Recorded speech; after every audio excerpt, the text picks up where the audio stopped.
मैं आपसे कहना चाहूंगा कि आप लोग बात बड़ी बड़ी करते हैं, लेकिन ये जो बड़ी बड़ी बातें आप लोग करते हैं ना, ये समाजवादी पार्टी का अहंकार है। जब व्यक्ति में अहंकार आता है तो कहता है कि मैंने ये कर दिया, लेकिन जब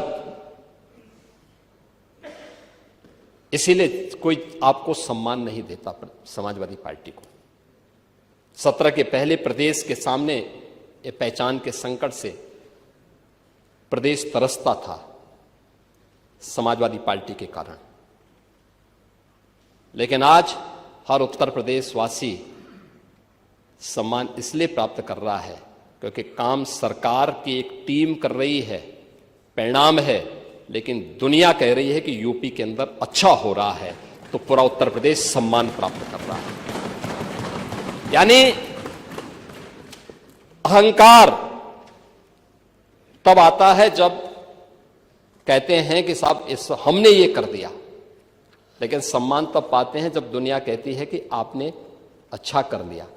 और आज दुनिया कह रही है कि यूपी ने अच्छा किया है, अच्छा कर रही है, हर एक मामले में अच्छा कर रही है, लेकिन इंफ्रास्ट्रक्चर के मामले में भी ये अच्छा यूपी के अंदर है।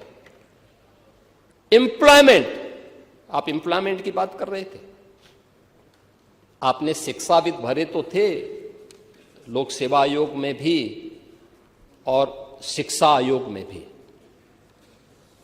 क्या क्या कारनामे किए थे उन्होंने, क्या क्या कारनामे किए थे।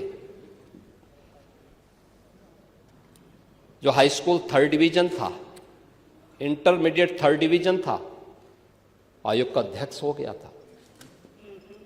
जो उसका आयोग जो उसके लिए एलिजिबल नहीं था, उसको आपने आयोग का अध्यक्ष बनाया था, और क्या क्या गुल खिला रहा था। यूपी के नौजवानों के साथ खिलवाड़ इस समाजवादी पार्टी से ज्यादा किसने किया है। आज मैं कह सकता हूं, भर्ती जितनी पारदर्शिता के साथ हुई है, 8.25 वर्ष सरकार को होने जा रहे हैं, कल 8.25 वर्ष सरकार को होंगे पांडे जी, और 8.25 वर्ष में 9 लाख सरकारी नौकरी उत्तर प्रदेश के नौजवानों को बिना किसी घूसखोरी के प्राप्त हो जाए, ये पहले कभी नहीं हुआ, कभी नहीं हुआ। अभी आपने देखा होगा, और मैं तो आपसे भी कहूंगा,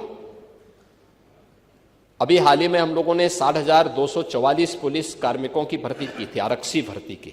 सिद्धार्थनगर जनपद के बहुत सारे नौजवान हुए थे। आपको बुलाना चाहिए था अपनी विधानसभा के नौजवानों को, उनके परिवार के सदस्यों को बुलाते, उनको सम्मान देते, अच्छा रहता, क्योंकि आप उनके चुने हुए प्रतिनिधि हैं, आपको बुलाने का अधिकार है। क्या इससे पहले कभी हुआ? हम इतने बड़े पैमाने पर भर्ती इसलिए कर पाए क्योंकि हमने इसके लिए उतना इंफ्रास्ट्रक्चर दिया है। इससे पहले इंफ्रास्ट्रक्चर नहीं था। देखिए, यूपी के अंदर 17 के पहले पुलिस ट्रेनिंग के लिए हमारे पास कुल 3,000 की क्षमता थी। जब हम लोगों ने 2017 में पुलिस की भर्ती की व्यवस्था को देखा, कैसे इनकी ट्रेनिंग होगी, क्योंकि भर्ती नहीं करना, इनकी ट्रेनिंग भी करना है। वर्दीधारी फोर्स के लिए महत्वपूर्ण होता है